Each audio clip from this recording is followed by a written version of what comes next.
Hello everyone, welcome to the illusion. इस video में हम लोग जीआई टैग के बारे में पढ़ेंगे, जानेंगे भारत में कितने जीआई टैग के प्रोडक्ट अभी अवेलेबल हैं और किसे किसे जीआई टैग प्राप्त हो चुका है। सभी चीज़ों को यहाँ पर हम लोग कवर करेंगे। इसके साथ हम लोग पढ़ने वाले हैं जीआई टैग क्या होता है, जीआई टैग किसे और क्यों दिया जाता है। ये चीज़ सबसे ज़्यादा इम्पॉर्टेंट है क्योंकि यहीं से आपको बहुत सारा एमसीक्यू वगैरह पूछा जाता है एग्ज़ाम में।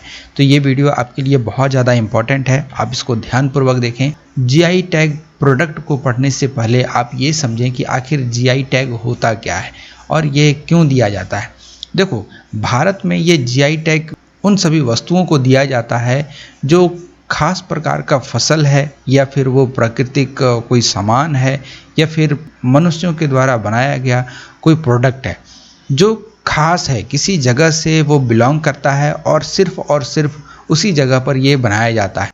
इस चीज़ को दर्शाने के लिए और उसका जो वैल्यू है इसको बढ़ाने के लिए उस पर लगाया जाता है एक टैग। तो जीआई टैग यही हुआ। और मैं यहाँ पर बता दूँ, ये जो जीआई टैग है ये सामान से ज़्यादा उस जगह को दर्शाता है जहाँ से ये निकल कर सामने आया है। मतलब कि कोई टी है, जैसे कि आपको मालूम होगा दार्जिलिंग टी है, तो दार्जिलिंग टी है ये स्पेशली दार्जिलिंग में ही उगाई जाती है। यदि ये दार्जिलिंग के अलावा और किसी जगह पर उगाई जाती या फिर ऐसा फ्लेवर यहाँ भी पाया जाता तो जाहिर सी बात है इस चाय को जीआई टैग मिलने में थोड़ी सी कठिनाई होती या मिलती ही ना।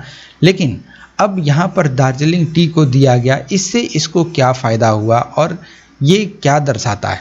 देखो, दार्जिलिंग टी को किस लिए दिया गया, क्योंकि इसमें एक यूनिकनेस है, इसकी एक अलग सुगंध है जिसके कारण इसको यहाँ पर जीआई टैग दिया गया था। अब यहाँ पर सबसे बड़ी बात यह है कि मान लो दार्जिलिंग के अलावा सिक्किम वगैरह में कोई चाय की खेती होती है, अब वहाँ पर कोई व्यक्ति है जो दार्जिलिंग के नाम से, दार्जिलिंग टी के नाम से वो अपने चाय को बेच रहा है। तो इसी चीज़ को बंद करने के लिए ये जीआई टैग निकाला गया था। और जीआई टैग जो भी वस्तु को दिया जाता है उसके पहले उसका नाम लगा हुआ रहता है, क्योंकि यहाँ पर आप देख पाएंगे जीआई टैग का फुल फॉर्म ही होता है ज्योग्राफिकल इंडिकेशन। मतलब वो प्रोडक्ट वो किस स्थान से निकला है और वो कैसा है, इस चीज़ को दर्शाता है जीआई टैग। यहाँ पर आप देख पाएंगे कि ये जीआई टैग जो है ये दरअसल प्रोडक्ट से ज़्यादा उस जगह को दर्शाता है जहाँ से ये निकला है और उसकी पहचान है। मतलब कि दार्जिलिंग टी जो है ये टी तो है ही, लेकिन ये उस जगह से निकला है जिसका नाम है दार्जिलिंग। ये वेस्ट बंगाल का एक एरिया है जो कि नॉर्दर्न साइड में आता है। तो यहाँ पर दार्जिलिंग टी को दार्जिलिंग के नाम से डिनोट करते हैं। एक ऑर्गेनाइजेशन है जिसका नाम है वर्ल्ड इंटेलेक्चुअल प्रॉपर्टी ऑर्गेनाइजेशन।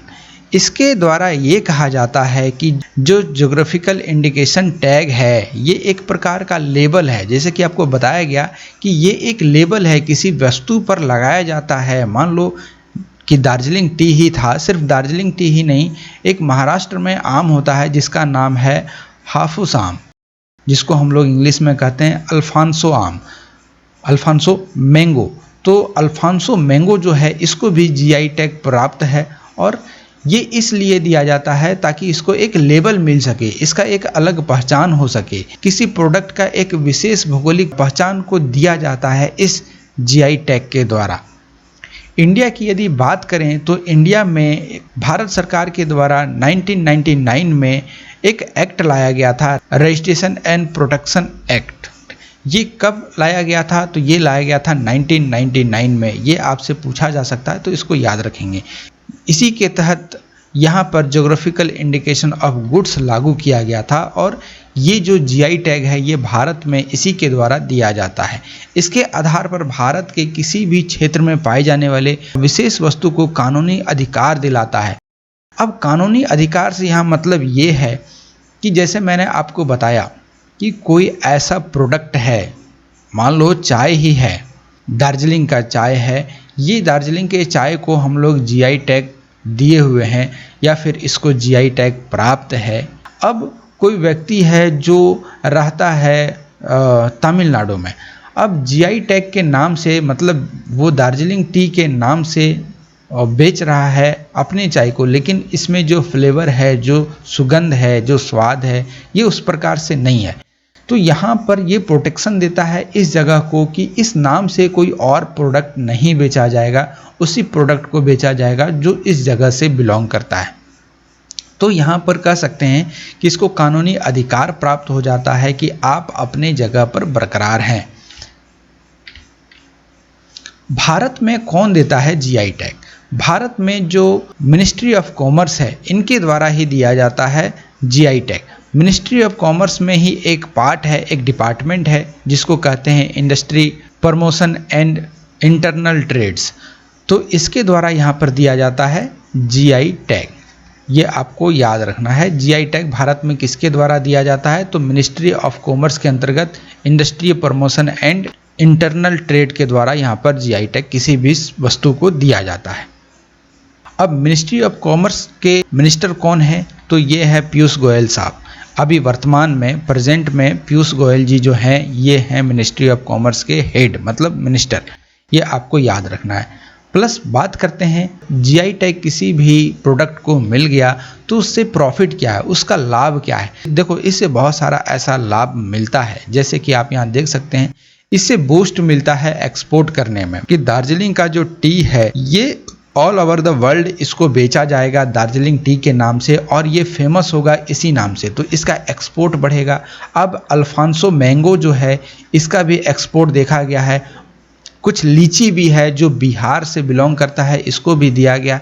तो कह सकते हैं कि इन सभी चीज़ों को भारत में ही नहीं बल्कि भारत के बाहर भी एक्सपोर्ट करने में मदद मिलता है, और इसका डायरेक्ट जो बेनिफिट है वो मिलता है फार्मर को, मतलब जो एमएसएमई सेक्टर में काम करते हैं, जो लघु उद्योग हैं, ठीक है, जो लघु उद्योग हैं उनको यहाँ पर सबसे पहले बेनिफिट मिलता है। किसानों को यहाँ पर बहुत ज़्यादा प्रॉफिट होने की आशा रहती है। इससे क्या होता है? इससे टूरिज्म भी फैलता है। अब कोई ऐसा जगह, आप दार्जिलिंग टी को ही ले लो, दार्जिलिंग टी के नाम से दार्जिलिंग काफ़ी ज़्यादा फेमस हो गया, तो ये जगह वैसे भी आपको जाने का मन करेगा, क्योंकि आप जानते होंगे कि बहुत सारे ऐसे भारतीय हैं जो चाहते हैं कि वो दार्जिलिंग जाए और टी के खेतों में जाकर, मतलब जो चाय की खेती होती है वहाँ के खेतों में जाकर फोटोग्राफर वगैरह से वो फ़ोटो खिंचाएँ और वगैरह वगैरह बहुत सारी बातें हैं। तो यहाँ पर जो टूरिज़्म है ये भी बूस्ट होता है इसके द्वारा, जीआई टैग किसी को प्राप्त होता है। तो इसके बाद जो फेक प्रोडक्ट है इसको रोका जा सकता है। जैसे कोई और प्रोडक्ट है, कोई हैंडीक्राफ्ट है, जो कोई मान लो कोई डॉल है, ये डॉल मान लो किसी एरिया में बनाया जाता है, लेकिन अब इसको कहीं और एरिया में बना के इसी नाम से बेचा जाता है। मान लो इसको ABC के नाम से बेचा जा रहा था जिसको जीआई टैग प्राप्त है, लेकिन और ये बन रहा था कहाँ? मान लो ये बन रहा था आपका गुजरात में, और एक डॉल है जो बन रहा है झारखंड में। तो झारखंड में जो डॉल बन रहा है ये तो गुजरात का है नहीं, लेकिन इसको नाम दिया जा रहा है ABC डॉल। तो ये इस पर केस कर सकता है, इसको प्रोटेक्शन प्राप्त है जीआई टैग को, क्योंकि आप किसी भी सामान को अब इस नाम से बेच नहीं सकते हैं। अब सबसे बड़ी बात ये आती है कि आखिर जीआई टैग जो है ये कितने साल के लिए दिया जाता है। वैसे किसी भी प्रोडक्ट को जीआई टैग जो है वो 10 साल के लिए दिया जाता है। तो ये आपको याद रखना है, क्योंकि ये MCQ में पूछ लिया जाएगा कि जीआई टैग किसी को प्राप्त हो गया है तो ये कितने साल के लिए इस प्रोडक्ट को जीआई टैग दिया गया। तो इसको दिया गया है 10 साल के लिए। अब बात करते हैं हम लोग कि अब तक कितने वस्तुओं को जीआई टैग मिल चुका है। तो भारत की यदि बात करें तो यहाँ पर 300 ऐसे प्रोडक्ट हैं जिसको जीआई टैग मिल चुका है। मतलब ऐसे प्रोडक्ट जिसको जीआई टैग दिया गया है उसकी संख्या आपका 365 है। तो वो सारे देश जो जीआई टैग में बहुत आगे हैं, वैसे कौन कौन से देश हैं? तो देखो, जर्मनी जो देश है ना, ये सबसे आगे है। इसके पास सबसे ज़्यादा जीआई टैग प्रोडक्ट हैं। इसके पास लगभग आपको 9,500 के आसपास, एक कम 9,500 आप कह सकते हैं, जिसको जीआई टैग हासिल हुआ है या उसको जीआई टैग दिया गया है। इसके बाद नंबर आता है दूसरे में चाइना का। चाइना दूसरे नंबर पे है। यहाँ पर करीब आपको मिलेगा 7,500 ऐसे प्रोडक्ट जिसको जीआई टैग दिया गया है। इसके बाद आता है यूरोपियन यूनियन तीसरे नंबर पर। यूरोपियन यूनियन आता है तीसरे नंबर पर जिसको जीआई टैग प्राप्त है। और यहाँ पर ऐसे कितने वस्तु हैं जिसको जीआई टैग प्राप्त है? तो यहाँ पर आपका कुल मिलाकर आप कहें तो 5000 ऐसे वस्तु हैं जिसको जीआई टैग प्राप्त है। आप इतना तो याद नहीं रख पाओगे एग्जैक्ट डाटा, तो आप इसको राउंड फिगर में याद रखा करो। तो भारत की यदि बात करें तो यहाँ पर सबसे पहले जीआई टैग किसको मिला था? तो अभी तक जो हम लोगों ने जपा दार्जिलिंग टी को सबसे पहले यहाँ पर जीआई टैग दिया गया था 1999 में, ये आपको याद रखना है। अब हम लोग बात करते हैं लिस्ट। ये बहुत लंबा है, हम लोग यहाँ पर स्टेट वाइज कवर करेंगे, आंध्र प्रदेश से शुरू करेंगे और आगे बढ़ते जाएंगे। तो इस वीडियो में अभी तो आंध्र प्रदेश का ही हम लोग पढ़ने वाले हैं। यहाँ पर एक कपड़ा है जिसको कहा जाता है श्रीकालहस्ती कलमकारी, जो कि एक हैंडीक्राफ्ट है जिसमें एक कपड़ा होता है, इसको हाथ से रंगाई किया जाता है। और ये कहाँ पर आपको मिलता है? तो ये आपको मिलता है चित्तूर ज़िले में। ये चित्तूर ज़िला आंध्र प्रदेश के अंतर्गत ही है। चित्तूर ज़िला में एक जगह है जिसका नाम है श्रीकालहस्ती। तो श्रीकालहस्ती जैसे कि यहाँ पर लिखा हुआ है, ये एक कलमकारी है और ये जो नाम यहाँ पर दिया हुआ है ये प्लेस है, ये जगह का नाम है। श्रीहस्ती कलमकारी जो है ये एक हैंडीक्राफ्ट है जो कि चित्तूर ज़िले के श्रीकालहस्ती जगह से बिलोंग करता है। और ये जो शैली है, जो हाथ से रंगाई करने की जो शैली है, ये विजयनगर साम्राज्य की अवधि से ही ये चली आ रही है और इसी समय से ही ये अस्तित्व में है, इसलिए इसको यहाँ पर जीआई टैग दिया गया है। कोडालपल्ली बोम्बालू ये भी एक हैंडीक्राफ्ट है और ये आपका कृष्णा जिले के कोडालपल्ली में लकड़ी से बने खिलौने होते हैं। और ये जो प्रोडक्ट है ये आपको मिलेगा आंध्र प्रदेश के कृष्णा जिले में। यहाँ पर एक जगह है जिसका नाम है कोडालपल्ली। यहाँ पर लकड़ी से बनाए जाते हैं खिलौने, जो कि आंध्र प्रदेश राज्य के पास विजयवाड़ा है, यहाँ पर देखा जाता है। मछलीपट्टनम कलमकारी ये भी एक हैंडीक्राफ्ट है। ये आपका मिलता है मछलीपट्टनम में, जो कि आपका अगेन आंध्र प्रदेश के अंतर्गत है। और मछलीपट्टनम जो है ये किस ज़िले के अंतर्गत आता है? तो ये आता है आपका कृष्णा जिले के अंतर्गत। यहाँ पर आपको एक विशेष प्रकार का कपड़ा दिखेगा जिस पर रंगाई की जाती है और ये जो रंगाई है इसको कहा जाता है वेजिटेबल डाइड ब्लॉक पेंटिंग। इसलिए इस पर्टिकुलर चीज़ को, जो कि एक हैंडीक्राफ्ट है, इसको दिया गया है GI tag. Brass metal craft और बुदिथी बैल, तो बुदिथी बैल और ब्रास मेटल क्राफ्ट जो है इसको यहाँ पर दिया गया है जीआई टैग, जो कि अगेन आंध्र प्रदेश के श्रीकाकुलम जिले में पड़ता है और ये एक गांव है। यहाँ पर जो ब्रास होता है इस पर काफ़ी ज़्यादा नक्काशी की जाती है और इसी से इसको एक अलग पहचान मिलता है, इसलिए इसको यहाँ पर जीआई टैग दिया गया है। इसके बाद आता है लेदर पपेट्री। ये भी एक हैंडीक्राफ्ट है जो लेदर है, मतलब जो चमड़ा है, इससे यहाँ पर पपेट्स वगैरह बनाए जाते हैं।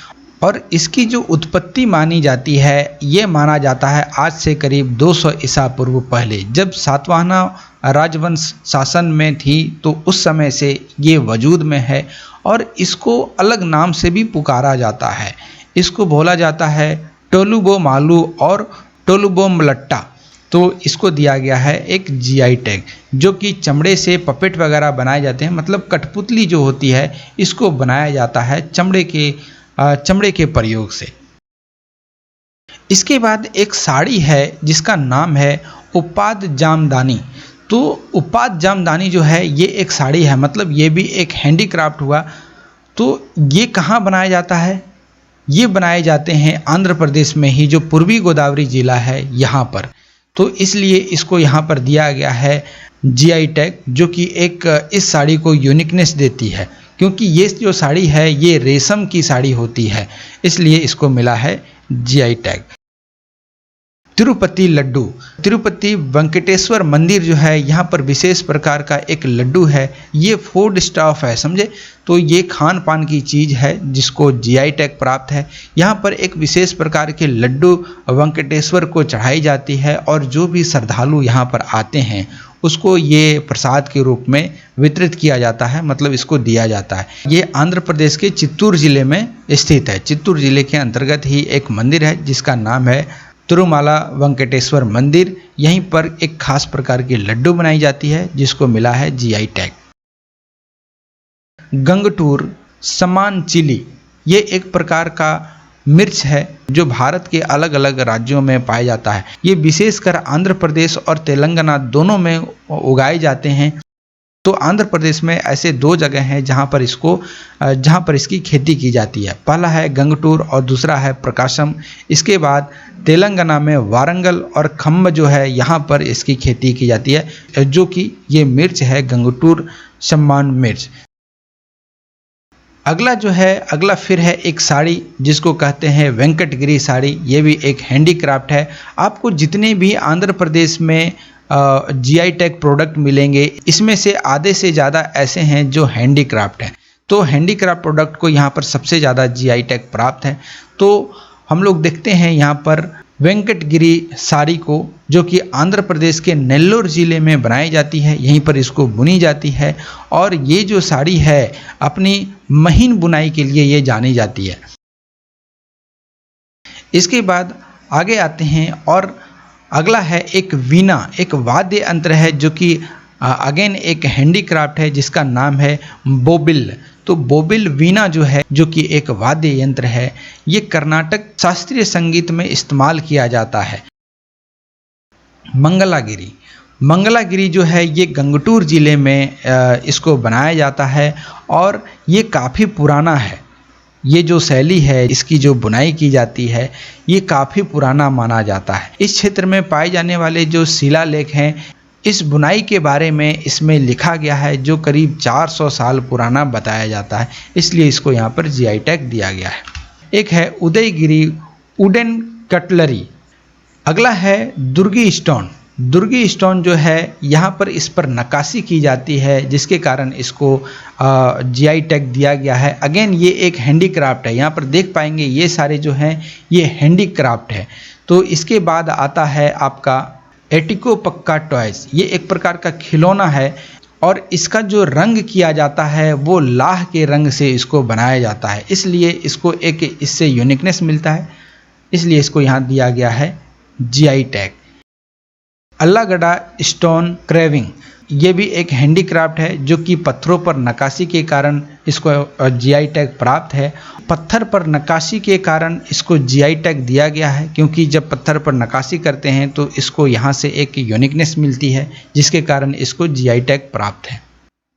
अगला जो है ये है अराकू वैली अरबिका कॉफ़ी। ये एक प्रकार का कॉफ़ी है जो कि एग्रीकल्चर के अंतर्गत आता है, जिसको जीआई टैग प्राप्त है और ये पूर्वी घाट का एक हिस्सा है जहाँ पर अराकू घाटी स्थित है। यहीं पर इसकी खेती की जाती है, इसलिए इसको यहाँ पर दिया गया है जीआई टैग। आंध्र प्रदेश को कितने जीआई टैग प्रोडक्ट मिले हैं? तो अभी तक आंध्र प्रदेश में कुल मिलाकर ऐसे 18 प्रोडक्ट हैं जिसे कि जीआई टैग प्राप्त है। तो ये आपको याद रखना है। यदि ये वीडियो आपको अच्छा लगता है तो वीडियो को लाइक करें और चैनल को सब्सक्राइब नहीं किए हैं तो चैनल को सब्सक्राइब कर लें। Thank you for watching the illusion.